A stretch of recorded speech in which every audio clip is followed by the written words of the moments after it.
안녕하세요. 스택QM 학원의 김준성 강사입니다. 오늘은 삼육고등학교 2학기 기말고사 수학시험이 있었는데요. 일단 올해 겨울 중에 손꼽히게 추운 날씨 중에 등교하셔서 시험 보시느라 너무 고생 많으셨습니다. 일단은 간단하게 시험 총평을 좀 드리자면요. 결론부터 말씀드리면 좀 쉽지는 않았습니다. 문항 수도 객관식 20문항에 서술형 5문항, 총 25문항이면 내신 시험 치고 많은 문항 수거든요. 시간 안에 풀기가 굉장히 힘들었을 거고, 그 한 문제 한 문제들도 사실 너무 쉬워서 누구나 일단 점수 딸 만한 문항들은 많지 않았고요. 또 어느 정도 조금 생각이 들어가줘야 하는 문제들과 더불어 심지어 수학적인 어떤 아이디어를 발견해내지 못하면 굉장히 시간이 오래 걸리거나 심지어 접근하기 힘든 그런 어려운 문제들도 한두 문제 섞여 있었습니다.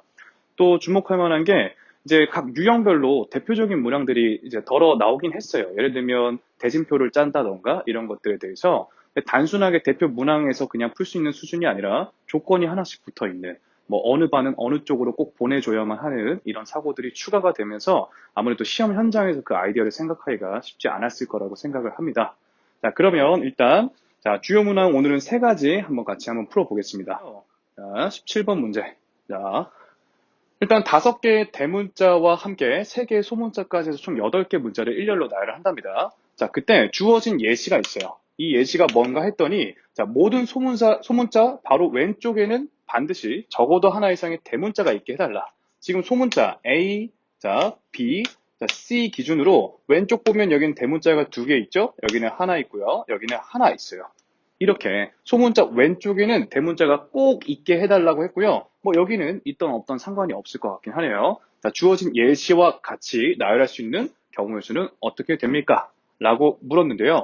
일단은 아마 지금 이제 여러분들 고등학교 1학년 현행교육과정 수준에서 생각을 해보면 자, 소문자 먼저 좀 배치를 하시고 그 다음에 여기 반드시 대문자 하나들이 와야 될 거고 나머지 2개의 대문자를 과연 어디에 배치할 것인가에 대한 케이스를 다 나누셔가지고 계산을 아마 하셔야 될 거예요.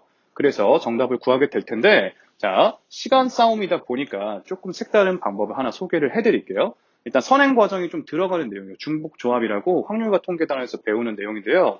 일단 크게 어렵지 않은 선에서 간단하게 정리를 한번 해보겠습니다. 자, 이런 문제는 합의 법칙 문제에서 특히 많이 보셨을 거예요. x 더하기 y 더하기 z가 자, 5가 되게 하는 자, 자연수 xy의 순서상의 개수를 구해주세요. 자, 자연수 대신에 그냥 편하게 1 이상, 1 이상, 자, 1 이상 정도로만 써 놓을게요. 됐죠? 자, 그러면 예를 들면 1 더하기 1 더하기 3일 수도 있고 쭉 가서 뭐 2 더하기 2 더하기 1도 있겠죠? 쭉 가서 3 더하기 1 더하기 1까지 케이스를 직접 세게 낼 거예요. 합의 법칙에서는 x가 1일 때, 2일 때, 3일 때 이래 가면서 자, 근데 이런 아이디어를 가지고 이 문제를 접근해 볼게요. 봐봐요. 어쨌든 자연수를 가지고 더할 때 5라는 숫자는 1 더하기 1 더하기 1 더하기 1 더하기 1이라고 생각을 할 수 있잖아요. 5개의 1과 4개의 더하기로 구성되어 있는 이 식에서 우리는 지금 세 덩어리의 자연수로 하나, 둘, 세 덩어리의 자연수로 5라는 숫자를 표현하고 싶은 거니까 덩어리를 3개를 만들려면 자, 덧셈기호 하나, 둘, 셋, 4개 중에서 2개만 골라보면 돼요.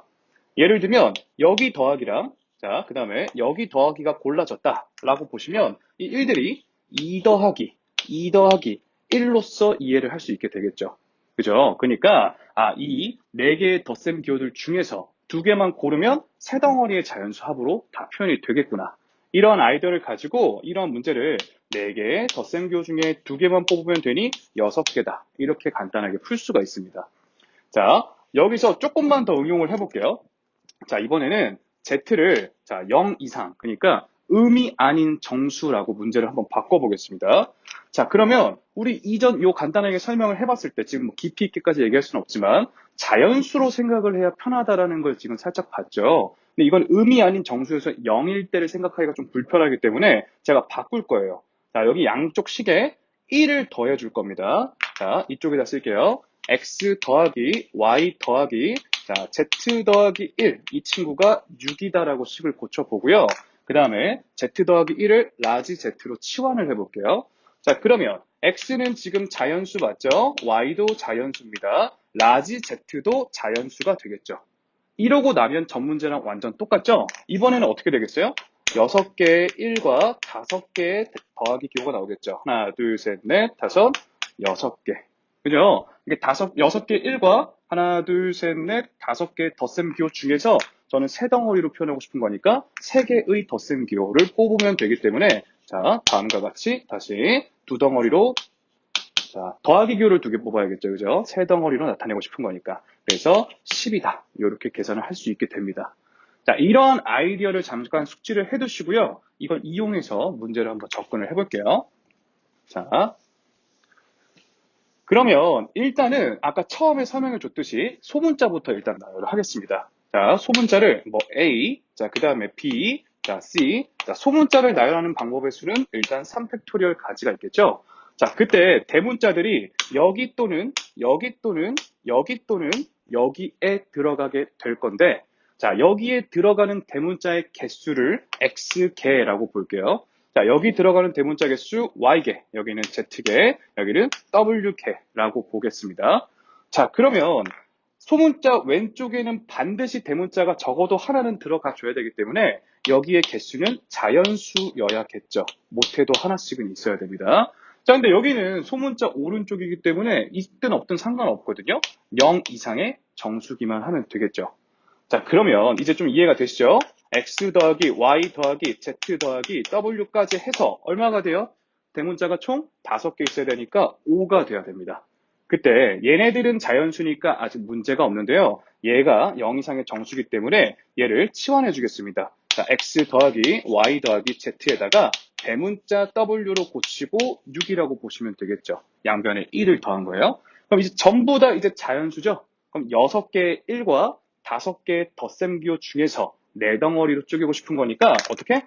5개의 덧셈 기호 중에서 4덩어리로. 자, 그러면 총 10가지의 케이스들이 존재합니다. 됐죠? 자, 그러면 여기까지 이 10덩어리를 계산한 거는 대문자를 배치할 케이스인 거죠? 그지? 그럼 예를 들면 대문자가 여기 1개, 여기 2개, 자, 여기 1개, 여기 1개, 자, 여기 1개 이렇게 들어갔다고 칩시다. 됐죠? 그러면 이렇게 정해진 자리에 대문자를 돌리는 경우의 수는 몇 가지겠어요? 5 팩토리얼 가지겠죠? 따라서 자, 3 팩토리얼 6이죠. 그 다음에 5 팩토리얼 120, 현재까지 720에 10까지 곱하셔서 1번 답이 나오게 됩니다. 괜찮죠? 자, 이어서 19번 문항 한번 보겠습니다. 1부터 15까지 총 15개 자연수 중에서 4개를 택한대요. 그래서 더했을 때 곱했을 때 전부 다 3의 배수가 되게 하는 그런 경우의 수를 세달라고 하는데요. 사실 이런 스타일의 문제는 수체계를 분류해서 접근하는 그런 유형인데요. 저희 수학과 선생님들끼리 항상 세미나를 하거든요. 그때 이제 수학과 원장님께서 이런 수체계 분류하는 문제가 약간 트렌드인 것 같다. 좀 주의시켜서 학생들 좀 가르치자라고 했던 그런 내용인데 369에서 출제가 됐습니다. 한번 살펴볼게요. 수체계를 분류한다는 게 무슨 얘기냐면요. 어떤 숫자들을 가지고 더하든 곱하든 어쨌든 어떤 연산의 결과가 무언가의 배수가 되고 싶다라는 문제를 봤을 땐 3을 기준으로 주어진 숫자들을 분류를 해야 되거든요. 3을 기준으로 분류를 한다는 건 자, 1부터 15까지의 모든 자연수들은 3으로 나눴을 때 나머지가 없거나 그러니까 나누어 떨어지는 3의 배수거나 아니면 나눴을 때 나머지가 1이거나 2인 숫자들밖에 없는 거잖아요. 그렇게 나누겠다는 겁니다. 자, 편의상 0 동그라미 3으로 나눴을 때 나머지가 0인 3의 배수들을 나열을 해볼게요. 3, 6, 9, 12, 15 이렇게 있습니다. 자, 3으로 나눴을 때 나머지가 1인 친구들은요. 1부터 시작해서 30 키워나가면 잘 셀 수 있겠죠. 그죠? 자, 그 다음에 나머지가 2인 숫자들은 2, 5, 8, 11, 14 이렇게 총 15가지의 자연수들을 5개씩 분류를 했습니다.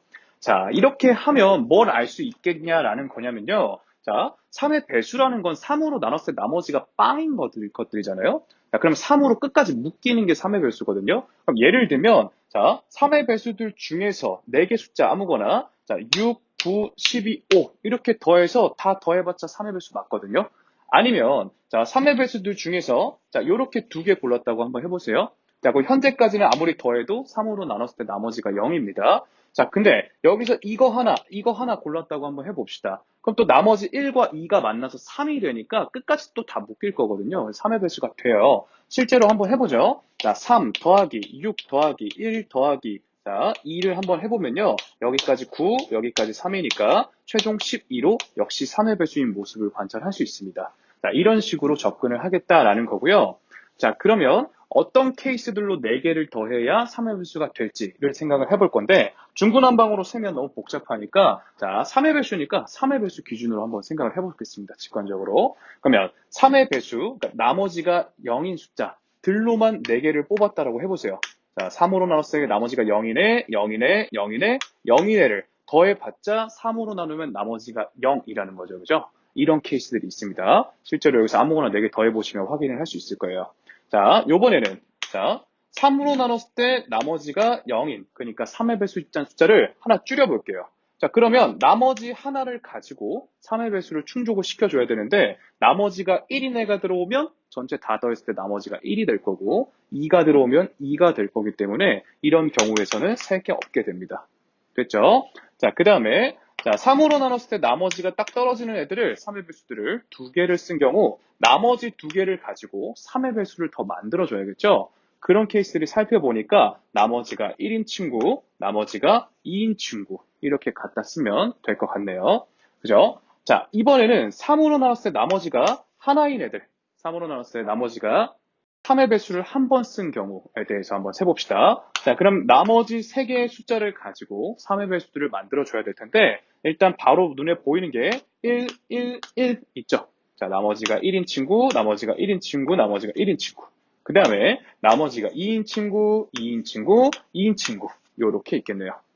됐죠? 자, 요번에는 3의 배수를 하나도 안 쓴 경우에 대해서 4개 숫자 가지고 3의 배수를 만들 수 있는 것들 살펴보니까, 자, 1, 1, 2, 2 이러면 나머지들만 더해봐도 3의 배수라는 걸 파악할 수 있다. 이런 얘기입니다. 됐죠? 이렇게 케이스를 나눠 볼게요. 자, 근데 마지막 케이스도 사실 셀 필요가 없어요. 왜 그러냐면 다 곱했을 때도 지금 3의 배수가 돼야 된다는 말은 3이라는 소인수를 적어도 한 번은 갖고 있어야 될 거 아니에요. 근데 여기 3의 배수가 하나도 안 들어있기 때문에 여기서 곱해도 3의 배수가 안 만들어지기 때문에 얘하고 얘는 자, 빼놓고 셉시다. 자, 그러면 자, 3의 배수들로만 4개 숫자를 뽑은 경우는 이 5개 중에 4개만 뽑으면 되잖아요. 그래서 5C4로 총 5가지가 될 거고요. 자, 3의 배수 2개, 나머지가 1인 거 하나, 나머지가 2인 거 하나. 이 경우는요, 요 5개 중에 2개 고르시고, 자, 여기 5개 중에 하나, 여기 5개 중에 하나 고르니까 5C1, 5C1 이렇게 됩니다. 10 곱하기 5 곱하기 5니까요, 250이 될 거고요. 자, 요 경우에는 여기 중에선 하나, 여기 중에선 3개를 고르게 되니까 5C1 곱하기 5C3이겠고요. 자, 요 경우는 계산이 똑같다는 게 이해되시면 곱하기 2로 처리하겠습니다. 자, 5 곱하기 10 곱하기 그 다음에 10이니까요. 2니까요. 총 100이겠네요. 그죠? 따라서 케이스 분류했을 때 마지막 합의 법칙으로 다 더하시면 355 정답이 됩니다. 됐죠? 자, 오늘의 마지막 문제 한번 같이 살펴보겠습니다. 논술형 5번 문제고요. 자, 저 20번을 못하니까요. 논술형 5번만 참고를 하시고요. 문제 한번 보겠습니다. 정의역이 1, 3, 5인 두 함수 f랑 g가 있는데요. 자, g.f, g 서클 f가 정의가 되고 싶다. 그러면 1, 3, 5가 대응되는 f 함수 먼저 타고요. 자, 그 다음에 g 함수를 타게 될 텐데 g 함수도 어쨌든 1, 3, 5가 정의역이기 때문에 이런 상태겠죠. 그죠? 자, 그럴 때, 자, 이 합성함수의 치역 의 개수가 총 2개만 있게 해달라. 그런 이차 함수의 A, B, C를 결정할 수 있는 순서쌍의 개수를 구해달라는 문제입니다. 자, 일단은 무슨 말인지는 잘 모르겠는데 치역의 개수가 2개이고 싶다니까 자, 이 합성함수의 치역이라는 건 자, 최종적으로 F1을 G에 넣었을 때 값, 그리고 F2를 자, G에 넣었을 때 값, 그리고 F3을 자, 135죠. 135 자, F5를 G에 넣었을 때 값, 요렇게가 최종적인 치역이 될 텐데요. 자, 이 세 개가 총 종류로는 2개여야 된다는 얘기니까 예를 들면 얘가 P면 얘는 Q고 얘는 Q인 이런 상황을 얘기하게 됩니다. 자, 그때 우리 합성함수라는 건 언제나 겉함수가 주인공이기 때문에 최종적으로 값을 결정할 G함수를 잠깐 살펴보니까요. 이 G함수는 지금 직선이니까 1대1 대응이잖아요. 1대1 대응.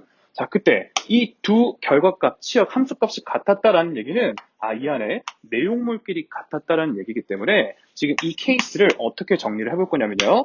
F의 1하고 F의 3하고 F의 5를 봤을 때 얘네 둘은 같을 거고 얘만 다른 케이스가 아닐까 이런 식으로 바꿔서 해석을 해보겠습니다. 자, 그러면 그런 케이스가 얘 혼자 단독, 얘네 둘이 같은 케이스, 얘 혼자 단독, 나머지가 같은 케이스, 얘 혼자 단독, 나머지가 같은 케이스. 이렇게 총 몇 가지? 세 가지 케이스가 있을 거예요. 그죠? 그 세 가지 케이스 각각에 대하여 일단 이 케이스를 가지고 예시를 들어보면서 조금 더 이어나가 보겠습니다. 자, f라는 함수는 지금 주어진 2차 함수잖아요. 2차 함수에서 다른 x값인데 함수값이 같다라는 건 축 기준으로 대칭되어 있는 거리, 높이가 같은 지점을 얘기하는 거겠죠. 그래서 개형을 한번 생각을 해보면요. 자, 예를 들면 축이 이런 데 있다라고 할 때, 자, 이런데 여기가 3이고 이런데 여기가 5. 그래야 높이가 같겠죠. 그죠?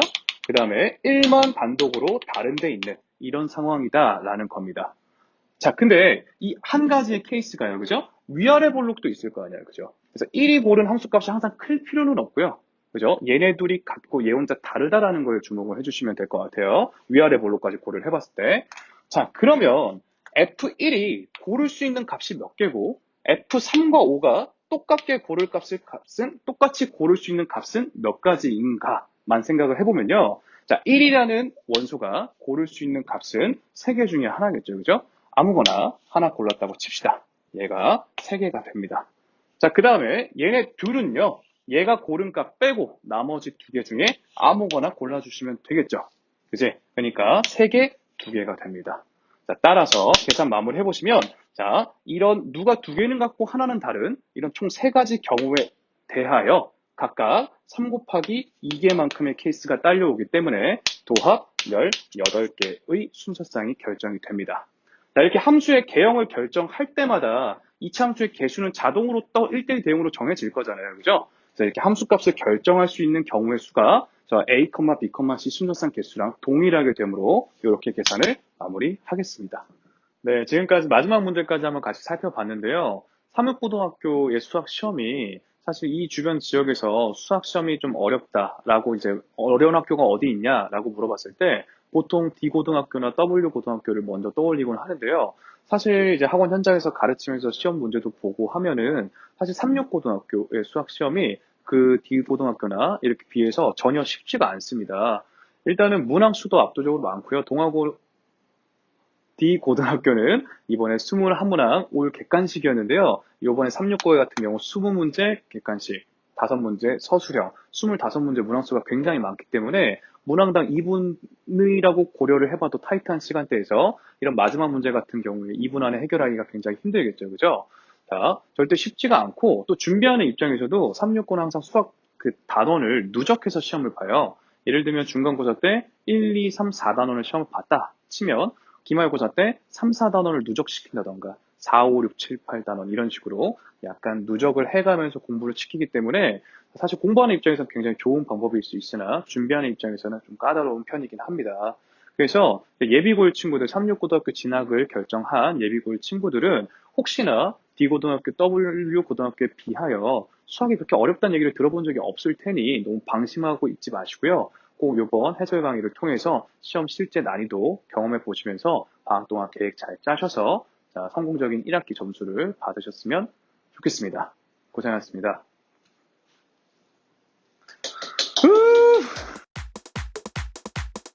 편안하게. 그렇습니다. 안녕하세요. 스택 QM 학원의 김준성 강사입니다. 오늘은 안녕하세요. 자, 이어서 지금 이렇게 2개가 또